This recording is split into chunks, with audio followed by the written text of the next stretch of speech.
Get ready to take a flamethrower to the official narrative and learn what the elites don't want you to know. You're listening to The Tom Woods Show.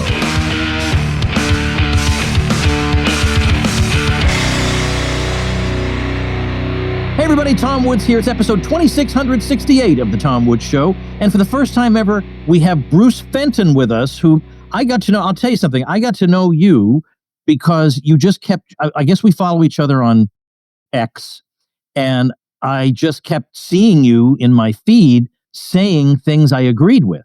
And then I checked you out and you have a decent number of followers. So I thought, I think I'm supposed to know this guy. and so then I just kept put in the back of my head, we got to get this guy on. And then finally I just said, all right, that's enough. That's it. This is, I mean, it's you're like me in a way, which is why we have to make sure we make this an interesting conversation, because otherwise it'll be two Tom Woodses. But yeah. I look at your posts and I think, you know, I think either I completely agree with that or I never thought of that, but now that I'm thinking about it, I completely agree with it. Anyway, so you are CEO of Chainstone Labs, and I would say you're a free stater in New Hampshire. Yes. You're host of the Satoshi Roundtable. We'll talk about that a little bit later. I guess it's safe to call you a Bitcoin guy, yep, broadly considered. And you've had a lot to say about, you know, as have we all, about the Trump phenomenon. So let's dive into a few of these topics. I want to cover a bunch of things. My friend Oren McIntyre had an interesting observation the other day about the problem with influencers, which is one of them is that, I mean, I think you and I like to post to social media, but I wouldn't call myself an influencer. I post to social media because I feel compelled to. You know, there are things I want to say, so I post them. I don't think, well, I make my living as an influencer, so I better get out there before all the other ones do, and I better take a more and more provocative stance so that I get the attention as compared to this other guy. But for people who are in that competition, the problem is they feel compelled to talk and talk and talk and talk and have an original opinion on everything. And that means, but it can't just be an interesting but boring opinion. It has to be an interesting but way out there opinion in order to draw attention from all the other people who are desperately vying for attention against other influencers. And that to me sounds like a recipe for a nervous breakdown. I would hate every minute of that. And yeah. So yeah, but I look at you and you're just saying, like, you're not making wild claims or claims that aren't backed up. You're just posting interesting things. And so thank goodness. But I look around and I see, like, for instance, there are a lot of influencers who care deeply about whether Trump likes them, whether they're going to get invited to the White House. There are a lot of them. And so this Epstein thing has really put them in a bind because they know that their followers aren't happy about the Epstein situation. So they've been posting things like, well, Trump just defended Pam Bondi with no comment. Right. Test the waters. What are they going to say? Whereas you and I, because we don't give a damn, you and I could just say, well, this is a whole lot of BS. You know, we can just come right out and say it. Whereas they're like delicately trying to get So are you not relieved that you can just be a guy? Yeah, it's very refreshing to not be part of the tribe. You know, us libertarians are always disagreeable and we kind of don't mind everybody. You know, I've been a fan of yours. And I appreciate your kind words because I've been a fan of yours for, 20 years probably. Followed your stuff in some form. And my son our oldest son went to your Ron Paul University. And so I'm a big fan of a lot that you do. And yeah, that's exactly it. It's just speaking truth, you know, and that's what kind of our sort of group does, you know, whether it's you or me or Dave Smith or whatever, you know, we're used to being in, unfortunately the minority a lot of times. And it's kind of ironic because I spent years arguing with neocons about Bush and Cheney. And then I spent years, on their side arguing about how horrible Kamala was. And now I'm kind of arguing with the same people. I was at the No Kings protest a little while ago. I was trolling some of the people, but I'm like, I kind of agree with some of them on some of this stuff. I'm certainly not an always Trumper. That's for sure. I supported him because Kamala was so horrible, but I was, I'm a Massey guy. I'm a Thomas Massey, Rand Paul guy. I like DeSantis better. I like Vivek a lot better. I reluctantly came along with Trump like a lot of people. So it is nice to be, it's refreshing. And both sides, both the Democrats and the Republicans, they're just too tribal and they just kind of, I get it, but they're in their mode of defending their tribe, and I think that's destructive. I could never do that. It would give me too much of a headache. I have to speak my mind. Yeah. And the thing is, I can understand occasionally. I don't agree with it, but I get people who say, you libertarians are so difficult to work with. Occasionally, we do have to accept something that isn't perfect, and maybe down the line we get. I understand. I don't agree with it, but I hear what they're saying. But like the other day on, I don't want to call it X. It's just killing me. But I made a post because there's a guy. I mean, he's just a regular guy. I mean, he's not well known at all. But he was commenting on somebody's thread, and he was saying, he was commenting on the cat turd, one of the cat turd threads. And his comment was, Epstein is not a priority. Get over it. Right. So I went to this guy's own account and I searched for Epstein. And he's posted on it 75 times about demanding that we get the information. So one of his posts, this whole affair is just a reminder that we still don't know who were the clients of Jeffrey Epstein. Why is the list hidden?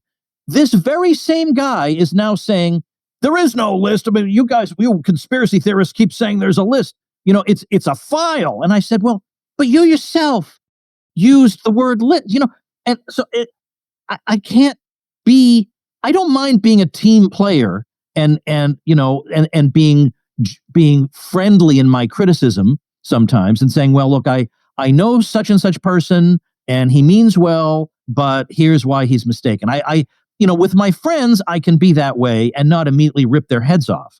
And I'm okay with that. This just goes way too far. This was a guy who was deeply concerned about this. It took one statement, one Truth Social statement from Trump for him to suddenly say, yeah, get over it. Yeah. That's not normal. People don't act like that, or they shouldn't act like that. It must be exhausting. You can't, it's exhausting to put on an act. I can't defend something I don't agree with. It'd just be so hard to work. Like if you worked in the administration, you sort of had to. But if you don't work there, why would you waste your own political capital and your own energy? If you speak what's true, you don't have to keep, track of all these different lies and justify things that you don't believe in. Just speak the truth. I think the whole country would be better off if more people did that. You get to live only once, and when you're gone, almost everyone is going to forget you ever existed. I mean, like I was in the car the other day with my kids, and that song, "This Old Heart of Mine," where there's that Rod Stewart did a duet of with Ronald Isley from the Isley Brothers, and I realized probably none of my kids even know who the Isley Brothers were. And they're like a big deal. Yeah, and I'm just some guy who wrote some books. So you're going to be forgotten. So while you're here, why not be real? Why not?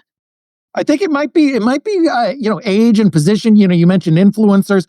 If you're a young guy just starting out and you're really grifting hard to try and make that first buck or whatever, you're maybe in a different position. You and I kind of, we don't care. And we're at a stage in life where it's kind of like we are what we are.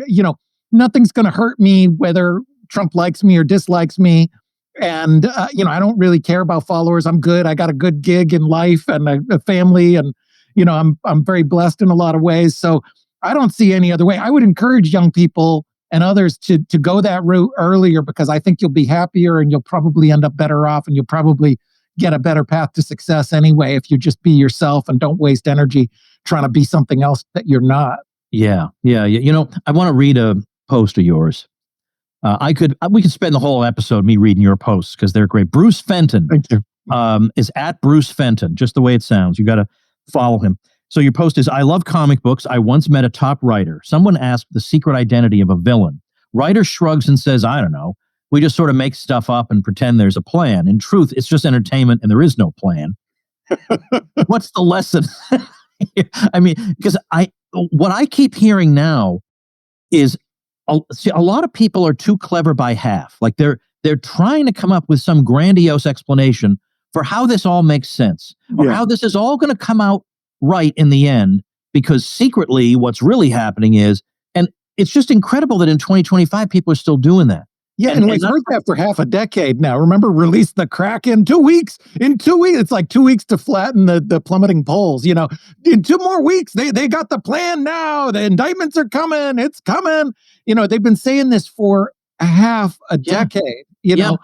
I mean, and it's like, why the big complexity? You know, Trump can literally, he has somebody right over his shoulder at any time. He can say, draft a memo that says I direct the files released. That's it.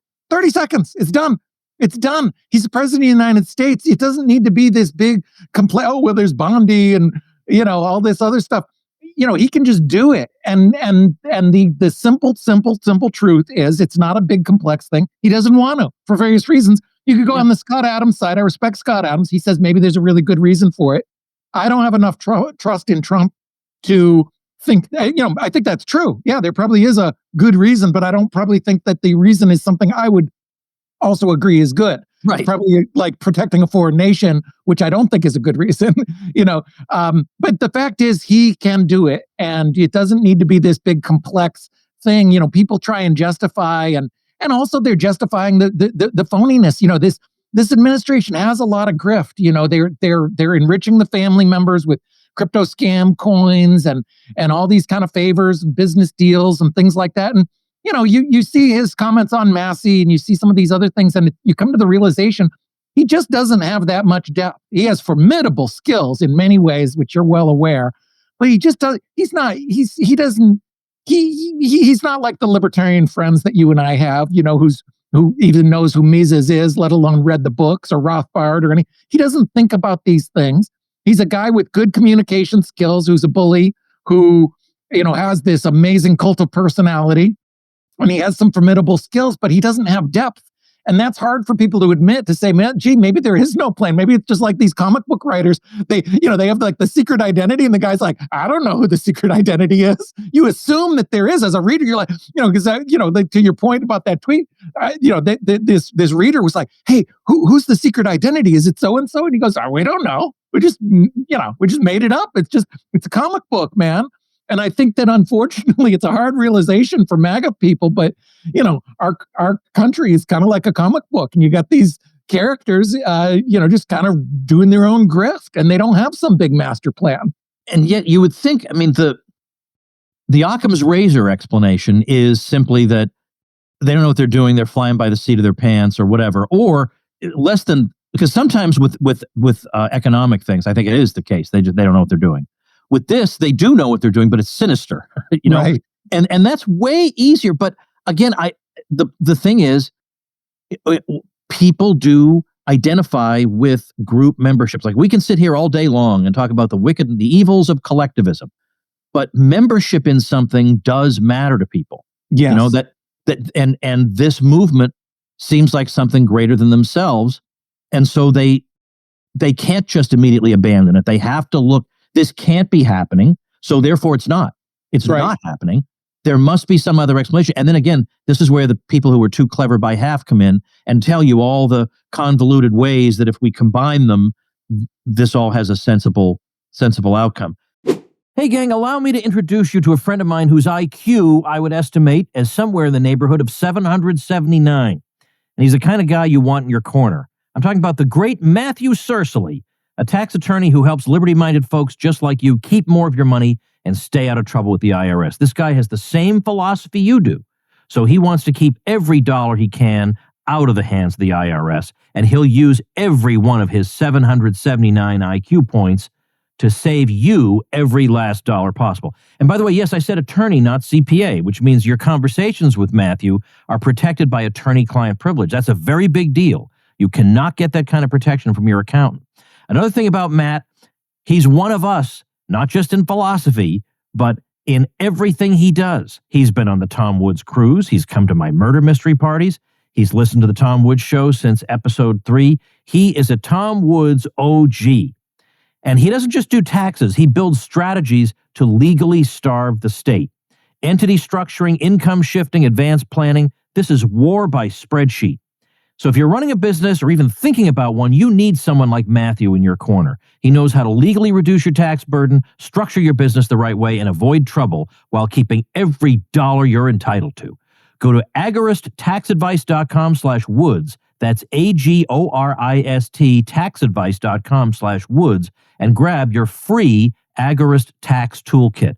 It's full of powerful tools and templates you can use to get your business in order, track your expenses, and reduce how much the IRS takes from you without crossing any lines. Again, that's agoristaxadvice.com/woods. Take the first step to keeping what's yours. So at this stage, I guess I feel more or less homeless. Now, that's not to say I could go and look at things Trump has done or people he's appointed that I'm happy with. Like there have been some reasonably pro crypto people or Bitcoin people. I like having Jay Bhattacharya at head of NIH because I know at least there's an honest person there. He won't do everything I like, but at least there's an honest person. I can come up with a bunch of things that make me happy. Sure. I'm sure energy policy will probably be a lot better. Triggering wokes, getting rid of the wokes. The woke thing has been routed. I mean, I can't say that none of those things happen, but geez, the things that are bad are so bad. Yeah. That you can't just say, well, but on balance, Eventually get a wave that comes over. I was really unhappy with his COVID policies. The fact that he didn't fire Fauci was unforgivable to me, or barely forgivable, because I did kind of forgive him and end up voting for him, and I donated a bunch of money to him. But the handling of the COVID thing, not firing Fauci, not firing Bricks, doing this Operation Warp Speed, was just horrible. It showed, my worst fears about him not understanding human liberty, not understanding the principles and things that I agree with. So coming into it, I was skeptical. I'm like, we're probably going to get rug pulled here. But man, I'm all for him because Kamala's even worse. Yeah. And then he does one thing after another. Attacking Massey was a big one for me. I thought about it because I didn't really say publicly negative things about Trump. I'm like, hey, you know what? Let him do his thing. He's got a job to do. We elect him. He's better than Kamala. But I'm like, you know what? What kind of person am I if I don't stand by the guy that I think is the best member of Congress? I have to. Massey's my guy. And that just, that was one of them. Then the bombing of Iran. It's like, I wanted no neocons. I used to say to Democrats, hey, look, despite all his faults, you got to admit the guy has a good record on peace. He didn't go bombing people all over. He hates war. He didn't go and start stupid Middle East, misadventures like everybody else. And that alone should be enough to support the guy. But then he goes and throws that, at least so far, a little bit under the bus. We'll see. I mean, if it works out, great. But, I'm skeptical and I don't like the idea of bombing a country, particularly at the behest of another country. And so it's sort of like one thing after another. And for many, the Epstein thing was just the final straw that broke the camel's back, I think. The Massey thing, it's like, since I know who your friends are, I can deal with Massey being your enemy because I understand who your friends are. Your friends are Lindsey Graham and Brandy Fine. Two of the most vile people imaginable. Absolutely. Horrible people. Yeah. So I keep coming back to this, but Massey's a tough guy, obviously. Yeah. He's shown that. He has taken this whole absurd thing in stride, because I pointed out that Ron Paul was just like Massey, and George W. Bush didn't go on some crusade against Ron Paul. He just factored that into the environment in which he worked. Well, there's a Ron Paul in Texas, and I'm never going to convince him. Okay, that's just part of the landscape. I'm going to move on to the next thing. Mm-hmm. Or there were half a dozen Republicans who voted against the war in Iraq. Well, that's the way life is, and they did try to primary in 1996. They tried to run somebody against Dr. Paul, and it didn't work. But okay, so Newt Gingrich's attitude was, look, everybody has to vote for this budget in the Republican Party except Ron Paul. Like that's just the way it is. We got this guy. That's the way it is. But the Massey thing, and yet Massey, as I say, he's been of good humor. He's generally responded in a lighthearted way, which is, by the way, hard to do when the blankety blank president is coming after you. I think he's been classy through the whole thing. And people who don't know Massey, I see people say, "Oh, this guy is just a Democrat in disguise," and it's like, "Oh, please, come on! Like, you don't know who you're talking about." He's great, because the really, really dumb people, there's multiple Republican parties within the sort of parties and Trump supporters. But there is this contingent, the dumbest of always Trumpers who just don't have any depth. And these are the kind of people who believe these memes. They're like, oh, he's a socialist Democrat in disguise. And it's like, oh, come on. Like, that's just factually ridiculous. And so people believe that. Yeah, it must be hard for him. He did say that he thinks that maybe this is just Trump trying to scare other people. He knows that Massey said he knows I can handle it. Maybe he's just trying to scare other ones into going along. But the bigger picture is, why go along? We voted for small government. Trump had this incredible lead, this incredible mandate. He could have passed anything a month or 2 months ago. He could have done anything. And what does he choose to do? He chooses to, make America second, push neocon warhawk aggression, push a big ugly Biden style bill,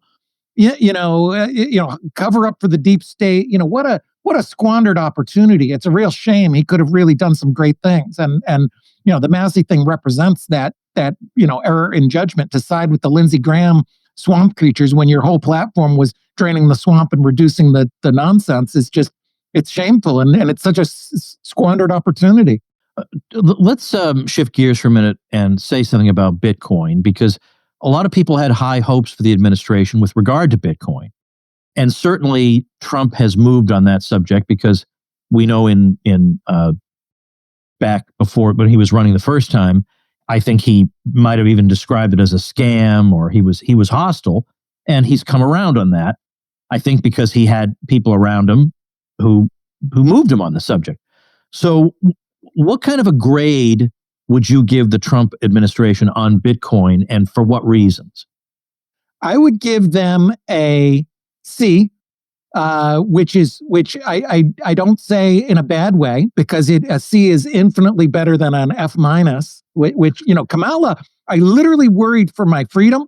I worried for my wealth. I worried for my friends. They were gunning for us like crazy. They were weaponizing the DOJ. They were weaponizing the federal government against us because, the cackling commies people, Elizabeth Warren and others, for whatever reason, they just hate us. And there is no doubt about it. And there's a million cases, which you're probably aware of, where they were, out of control, prosecuting people for code, tearing apart businesses, putting startups out of business, saying that there's clarity and there is not, I could go on for 2 hours about all of the horrible, really, really un-American, even if you don't like crypto and you don't like Bitcoin, just very un-American, hostile behavior. And I felt like it was a threat to us. I've said to my kids, I'm like, if that cackling commie wins or steals the election, we may want to get out of town. I'm looking about NRAPs coming down the road at my farm and, taking my stuff, taking my freedom. That's the level of how bad, I never say Biden, because Biden didn't do anything. Biden's handlers, that's how bad Biden's handlers were. And the cackling commie would have been an extension of that. So, thank God that she didn't take power. However, Trump's kind of a typical statist, they've done some good things. It's like, is it a great victory if they say, hey, I'm going to, Tom, you eat peanut butter and jelly. We don't like peanut butter. We're going to beat you with a stick every single day because you're eating peanut butter. And then the new guy comes in and says, oh, we're only going to beat you once a year. I mean, is that a victory? It's a great victory. It's way better than getting beaten up, but you should be like, bro, I want to have a peanut butter sandwich. It's none of your business.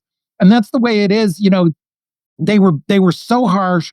It's good, but they haven't made the kind of changes that I would like to see. I'd like to scrap a whole bunch of these regulations. Just, let people trade voluntarily. We don't even need things like AML, KYC. And a lot of the regs are kind of like, well, it's this solution that the naive people, even in our industry, push, where it's like, oh, we want more clarity. We want regulation. We want good regulation. It's like, no, I don't want any of that. I want them to leave us alone. I want freedom. I want people to be able to voluntarily trade. And unless they're, stealing or hacking or committing a crime against somebody's property, I want them to be left alone. And so that's why they get the C, not an A. But, don't get me wrong. I mean, that is probably one of the best things. And I don't regret my vote as bad as he's been. And I don't regret, my donations and support, because the alternative was just so much worse. But it could be a lot better. I mean, this idea that you need these bureaucrats in between, like, oh, wow, what are you doing over there? You have a computer program, let me get involved. I mean, that's just completely immoral, unethical. It's against good economic and good human rights principles. Well, suppose you were an advisor to a presidential campaign. What would you advise that campaign to do that would result in Bruce Fenton giving it an A for Bitcoin? Well, I kind of did that. I was an advisor to Vivek, and I was his co-chair for New Hampshire, and I did give him some input on the crypto. And I think he would have been significantly better as a president, and even better on crypto. He probably would have gotten a B+. I don't think he would have taken my full recommendations. One thing that I would say is just scrap AML KYC for one thing. And I say that out loud at events, and people are like, oh my God, can't do that. And it's crazy because I'm not that old. I'm getting up there as far as my years of experience. But when I started my career, we didn't have these rules as we know them. When I started my career at Morgan Stanley, I could open an account with you over the phone. No ID, no driver's license. You didn't even have to pay me for a week, and I could buy Microsoft stock for you. And then little by little, and I remember when it was very early in my career when they first started asking for driver's license. The old brokers lost their mind. They're like, what are you talking about? You need your driver's license to buy stocks. What are you going to need? Your driver's license to buy a tomato? It was just unheard of. And now, with like a frog in boiling water, you have a whole generation, basically everybody younger than you and I in the industry. They just think that this is some sort of birthright of the way that the economy must work, and that we've always had these things and they always will, and you need them for the economy to work. And that's the opposite of what's true. Throughout human history, we've never needed this. You've never needed this idea that government comes in there and says, whoa, wait a minute, what are you doing? I need to know all this. I'm going to treat money as a crime and treat 1 billion people as suspected criminals. I'm going to track everything and violate your privacy because maybe somewhere down the road, whatever, money laundering, reasons, human trafficking, the kids, whatever they're going to blame it on. It's just not moral. Like the idea that you treat everybody as a criminal is wrong. So that's one big thing that I would scrap. The other big thing I'd scrap is kind of, accredited investor rules. They were poorly thought out. They were written in 33, which was one of the worst years. There was a bunch of statist clowns, and here we are. People who never even knew what the word computer meant. Some of them had fathers that were Civil War veterans. They went to school on horseback. They wrote these rules. The Securities Act of 1933 governs us now, almost 100 years later, and that's just absurd. Nobody's ever stopped and looked and say, well, why do you need this stuff? Why do you need to be accredited investor and prove that you have all this stuff? It's like, just make it simple. If you steal or you commit fraud, those things should be against the law. And other than that, you should let people be free and trade. So that's what I would advise. And that doesn't sound radical. I don't think it does to you either. But for whatever reason, I say that out loud. I said that at an event in New York City. I had people get up and walk out. They got up and left like I was saying, America should be first or some crazy, really controversial thing. And it's just stunning. In just 30 short years, we've gone from, a much more free environment that I had as a rookie financial advisor to this weird thing where, where'd you get your money? Where are you putting it? Why is it there? That's just wrong. And it should all be scrapped and put in the dustbin of history, in my opinion. Well, the accredited investor thing, I no doubt, I'm sure, was done in the name of protecting the ordinary person. Right. But in fact, it screws the ordinary person completely. Yeah, you're not allowed to buy cool stuff.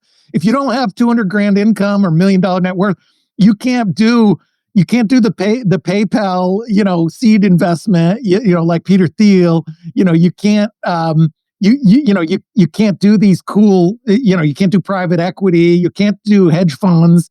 You're not allowed. You're allowed to go down to the casino and you're allowed to buy scratch tickets, but you're not allowed to buy limited partnerships. And that's just absurd. Yeah. I mean, and the thing is, like, if we were talking to people on the establishment left, they would take this as, well, of course we need to protect it. But, if we could somehow abstract and from because you talk to a lot of them about the stock market or any of this stuff, and it's like a crucifix in front of Dracula. So they can't think straight. So if you abstract from this and say, well, what do you feel about a system that limits the choices of the average person and makes sure that a lot of the opportunities that wealthier people take to get still wealthier are closed off to them, what would they say? Oh, well, that would be terrible. But then you give them the actual example and they say, well, in this case, okay, fine. School teachers are not allowed to buy private equity funds. But Like, what are they saying about how they feel about these people? Hey, everybody, I have a great way to put more money in your pocket effective immediately. If you're a business owner or run a team in a large company and you want to stop paying high prices for software, regain your digital sovereignty, and you want software that's flexible, you need to use Federated Computer. Federated Computer provides all the software you need for your business or team without the high prices, no creepy data collection, and total flexibility to use your software for your business goals. What's more, a typical Federated Computer customer saves $300 per month per employee. With Federated Computer, you get email, calendar, groupware, file management, Office 365 documents, spreadsheets, presentations, video conferencing, group chat, CRM, databases, appointment management, and so much more. They don't charge by the user. Instead, you pay a single low monthly price for your business. How does $120 per month for your whole business sound? And that's for everything. Tom Woods Show listeners have been saving big using Federated Computer. A dental practice reduced its monthly software costs by $7,000 per month. A construction firm saved so much money they were able to hire a salesperson to increase sales. Tom Woods listener companies use Federated Computer to talk privately with each other without worrying conversations are going to end up part of some AI chatbot. No need to worry about change. Federated Computer customer support is there to help you every step of the way. I still don't understand the magic these guys must employ to make it all happen. Now, only for the Tom Woods audience, if you use code WOODS at checkout, you'll save even more, 30% off your first year. They even offer a free month to check things out. How do they do it? Federated Computer is run literally by the same people who invented cloud computing. These guys know their stuff. They enjoy empowering customers with tools to find success in your business. Do yourself a favor. Take advantage of this offer now. Use code WOODS for 30% off your first year at federated.computer. That's federated.computer. But the other thing is, why didn't you include, this is because I gave you the opportunity to make a wish list. Why didn't you include get rid of capital gains taxes on Bitcoin? Oh, of course. Yeah. It's so obvious. Okay. Yeah. I'd get, there's a million things I would do. Well, I would get rid of everything, honestly. I'd get rid of every single thing. And then I'd have a little law. I'd use a little sticky like this. I'd say, okay, don't kill people. Don't steal their stuff. Don't hurt their body. Don't lie and commit fraud. And that's where we'd start. Instead of this million pages of federal regulations, I'd start with a sticky. And then the lawyers would come in and say, well, you got to specify, what does property mean? What does murder mean? Do you own the land above your house? These kind of wonderful debates the libertarians have. Yeah.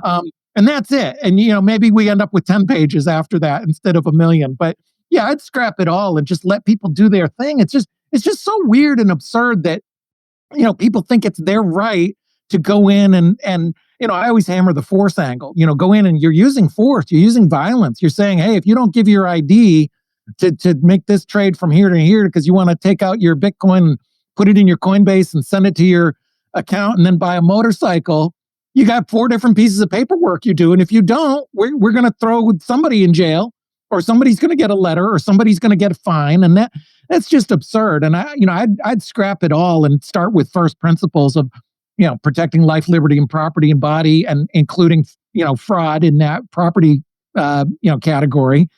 And people don't even think of that. They don't even, when you talk about AML KYC, nobody even says, oh, it's a great thing. They say, oh, no, we can't. This is the way it is.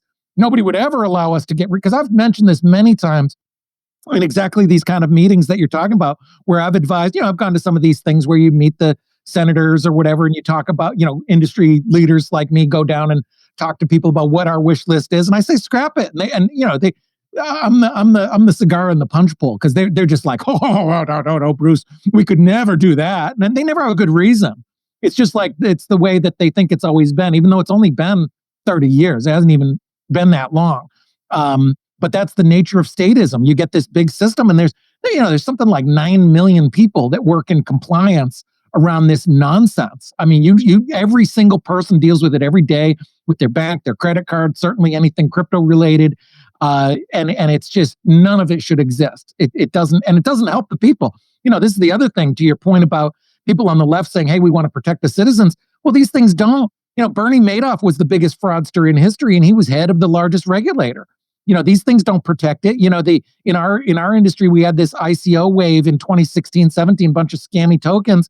Regulators just didn't stop that. What stopped it was the free market, was people saying, gee, my cousin Tony lost all his money on that stupid scam coin. I'm not going to do that.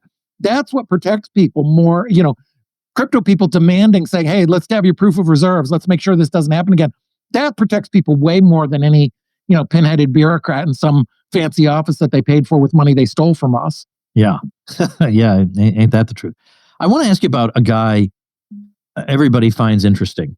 And I want to know what you think about him and about the company. Well, I guess it's now just Strategy, but since the ticker is MSTR, I keep calling it Microstrategy. But what exactly are they up to that involves Bitcoin specifically? Well, it's fascinating. So Saylor has, and I call it kind of the Saylor-Stevens narrative. There was a fellow named Ross Stevens who kind of onboarded Saylor, and I definitely recommend, people who haven't, to take a look at some of their YouTube videos. Stevens isn't as well known, but it's kind of I guess not emerging. It's been 5 years or so where they really kind of did a very good job at articulating this narrative of Bitcoin as money and why fiat is bad, and why, I use a line that I stole from Saylor all the time: fiat is a melting ice cube. I even have that in brochures and things like that. I say it all the time. It's a great line. Fiat is a melting ice cube. And they have this sort of narrative that they were very good at articulating, particularly at an institutional level. They could really say this in a sophisticated enough way that the big banks would pay attention. When Saylor became kind of a Bitcoin bull, just a true believer in Bitcoin as a store of value, which is interesting because, there's some conflict. There's people who say it should be a medium of exchange primarily. Saylor is more about the store of value. And long story short, he's just been buying a bunch of Bitcoin. Now he has over 500,000 Bitcoin, which is just stunning. And he's figured out this sort of flywheel to take advantage of the broken fiat-based economic system, where he can just kind of continually issue stock and borrow and do different things to accumulate more and more and more sort of real money and sound money on his balance sheet. And there's several copycat strategies. There's like 100, probably more like 1,000, but there's like 100 major strategies that are kind of copying this, putting Bitcoin on their balance sheet. And it's been a very good thing overall. The one thing I would be critical of is he hasn't been as bold as I would like on kind of the anti-state aspects. You go back to Bitcoin events in 2013, it was a bunch of, crypto ANCAPs, cypherpunks talking about ending the Fed and changing the world and decentralizing. He's a little bit hesitant on that. He's always like, oh, we're going to work alongside with the government. And he's not as big on kind of the more, libertarian cypherpunk sort of aspect. So that's one, one drawback. And it is kind of a big centralized point of failure for risk wise. But, his narrative has been good. And I'm all for anybody buying more Bitcoin and getting off of the broken fiat system. I think that's a rising tide that lifts all boats, as we see, this week and recently, Bitcoin's been doing pretty well. His company is just like head and shoulders ahead of all the competition in terms of how much Bitcoin he holds. I mean, it's like it's not even a contest. And when you say copycat strategies, I don't know if this is an example, because it's not. They're not. This is a little bit different. I guess it's I don't know.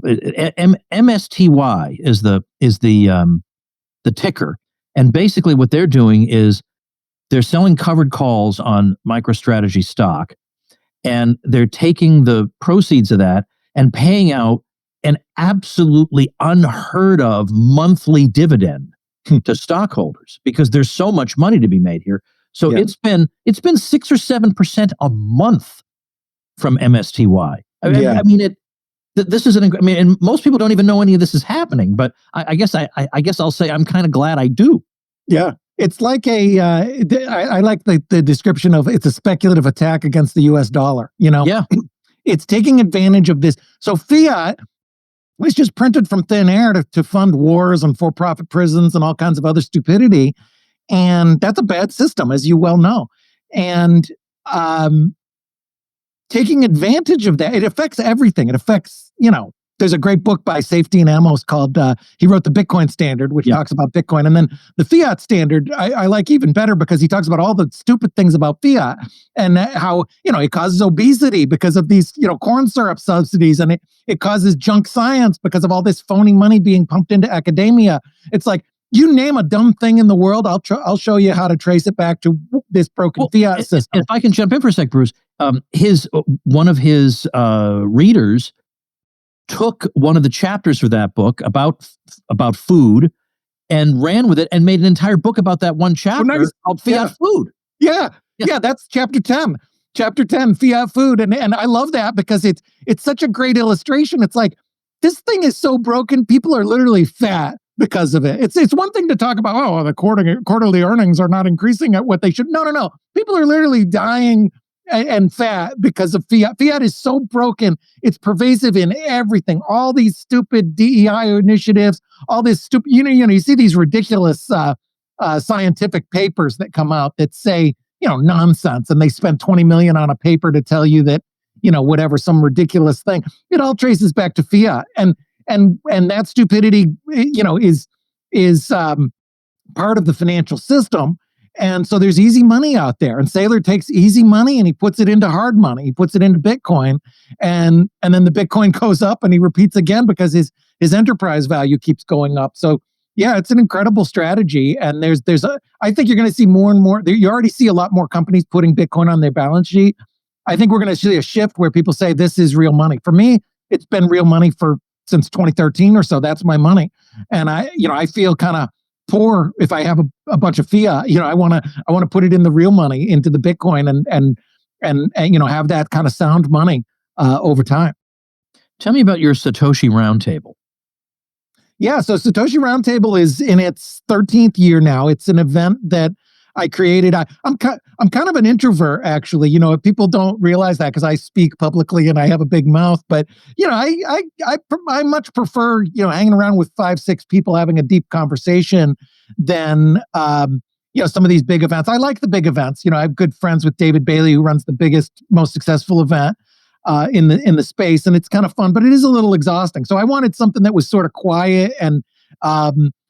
I always cautious about using the word elite or leaders or something like that because those are frowned upon in our decentralized circles. But it is sort of invitation only, kind of quiet. We have no media, very little sponsorships. Everything's off the record, and we've ended up getting a real who's who of everybody in the industry. People like you name it. Exchange heads and core developers and founders, and not just Bitcoiners. We've had people like Vitalik, and we have, heads of exchanges like the people who run Kraken and Coinbase and others. Some very, very, very wealthy people, a lot of early adopters. And we keep it small. We keep it limited to 300-400 people. We rent a resort and we shut the whole thing down. You can't even come and grab a coffee because some of these people are like celebrities now, like CZ. He's attended. I saw CZ in Abu Dhabi. There's 30, 40 people running around. I mean, there's cameras and security and so he likes, people like that, like coming to these things and they can just be a normal person again. And you can't even come in for a coffee. You can't come to the hotel unless you're an attendee. So it's kind of a nice vibe. It's sort of chill. All the meals are included. It's kind of a nice, a nice vibe. It's basically, I just wanted to design a conference that I want to attend. And ironically, I'm busy, so I barely attend any of the sessions, but I still enjoy it, and all my friends enjoy it. And we've had a lot of people that have, kept coming back, and so I think it's been a big success. It's got a good reputation as being one of the best events in the space, and now as the industry has grown, we've had world leaders, and we've had centabillionaires, centabillionaires, 100 billion plus. Very, very, very, very wealthy people that have attended, and it's been good. And it's a good vibe. It's kind of got a little bit of that old school kind of, I would say probably 60% are probably politically aligned with you and I, which is good. It used to be the whole industry, and now it's a minority. But at my event, it's still got some of those cypherpunk libertarian roots. So, is there a link? Yeah, it's Satoshi Roundtable I think it's .org or .com. talks about it, and it's invitation only, so people have to apply. We're not that strict. Sometimes people are, we just want to see that you're going to be additive to the conversation. And if you're a Tom Woods fan, that's a huge plus, because I put a lot of cred in sort of a line. It's like, to our point earlier about, as you've been around a few years, I just don't have much in common with like super statists, and it's kind of like an uphill battle. I have a lot of great friends. I love comic books. A lot of creative people are very far left. I love music. A lot of people in the music space are very far left too. I have great friends, of course, but if somebody's, I'm not just saying this to promote you, but like if somebody says they're a Tom Woods fan, that's like, oh God, it does say something. Thank goodness, these are my people. Yeah, it says refreshing. Yeah, if they're listening, it definitely says something. So yeah, I appreciate that. So I'll check on whether it's .com or .org before I post it at tomwoods.com/68, and in the video description. But look, obviously, like you and I need to just talk about life on a regular basis here, because for sure. I mean, it's a good thing. If this were in person, we'd be, talking into the late night, and our families would be all upset. Yeah, well, sometime you're up in New Hampshire. I think I heard you're moving here eventually. So, we've got this cool farm, and it's sort of designed for these kind of conversations. We have a fire. We've done a few events. And it's a great crowd. I love these kind of things because it's nice to see people that are aligned. It's very refreshing when you see people, and there's a lot of them, a lot of people in your circles that with some of the recent things in the last couple months, particularly where, there's a lot of people where you're sort of aligned, but it's very refreshing when you see somebody where you're almost always aligned. For example, the Middle East war stuff, there's a lot of people where I'm aligned on everything except that.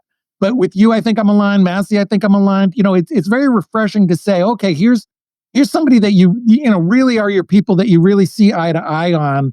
And you can talk about some of the deeper conversations rather than, sort of butting heads about all the things you disagree on. And it's nice to find your tribe, particularly these days where there's very few people that agree on kind of everything. That's why I like Massey so much. I agree with him on pretty much everything. And there's other people, Ted Cruz, I agree with on a whole bunch of stuff. I love him on firearms. I mean, he's just great, but man, there's a lot of things I do not agree with Ted Cruz on, and that's fine. I'd love to have a coffee with Ted, and I think he's cool, and we could have an interesting conversation. But there's definitely something, Charlie Kirk. I love him on a lot of things. I like him on some of the woke stuff, but man, he's some of this foreign policy, and he's a good example of somebody who's like, he won't say an opinion. He's like, here's what Bondi is doing. He's not, because he's a little afraid of criticizing what hopefully he knows is wrong. But it's really nice to have people that you're actually aligned with on, kind of almost every issue. It's nice to debate and argue too, but in such a complex and stressful world, it's sometimes nice to find people that like, oh, okay, this person actually has thought these things through and has some depth, and I agree with them. Right. See, I'm okay with disagreeing. Like sometimes I get cantankerous about AI, for example. And I like having pushback from people who say, oh, but you're overlooking this, that, and the other. Yeah. That's fun. But to me, at this stage of the game, stuff that I used to think, oh, well, I can agree to disagree, is becoming harder and harder, and particularly the foreign policy stuff. Like, if you don't see that, yeah, I don't find it enjoyable to debate that. I feel like this is a bare minimum of something you should be able to see. So I like people who are going to argue with me about cultural things or tastes in art or music, or, as I say, even something like AI. But my gosh, I do not want to have to argue with you about, like, if you think Lindsey Graham is great. Yeah, or if you think, and I know this is a mispronunciation, but I prefer to pronounce it this way, and you can criticize me if you want. If you think Qatar is running the U.S., you're so stupid and suggestible. Yeah. I can't even have the conversation. Yeah. Yeah. Talk about false equivalency. Yeah.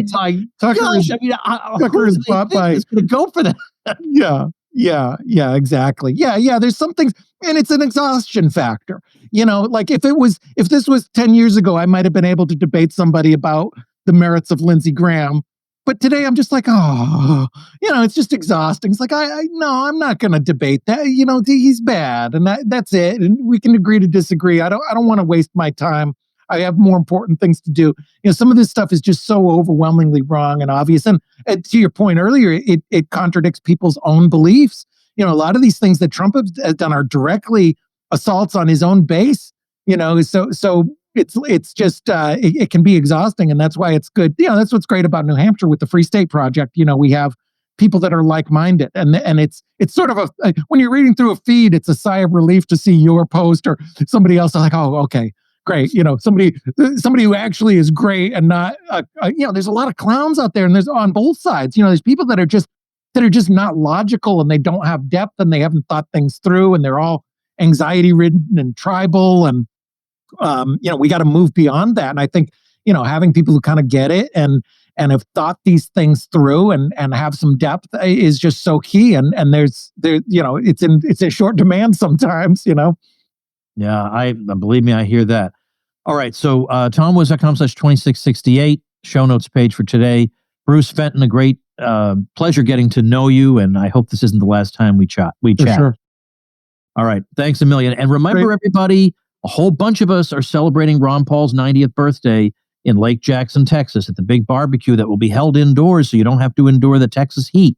So check it out. Dave Smith just announced he's coming. Joe Napolitano announced he's coming. It's a huge number of people you remember from the old Ron Paul Revolution days. So check it out at ronpaulbbq.com. And thanks so much for listening. Make yourself and those you love less vulnerable to the regime, both mentally and physically. Get more forbidden information at tomsfreebooks.com and be sure to subscribe to the show wherever you listen. See you next time.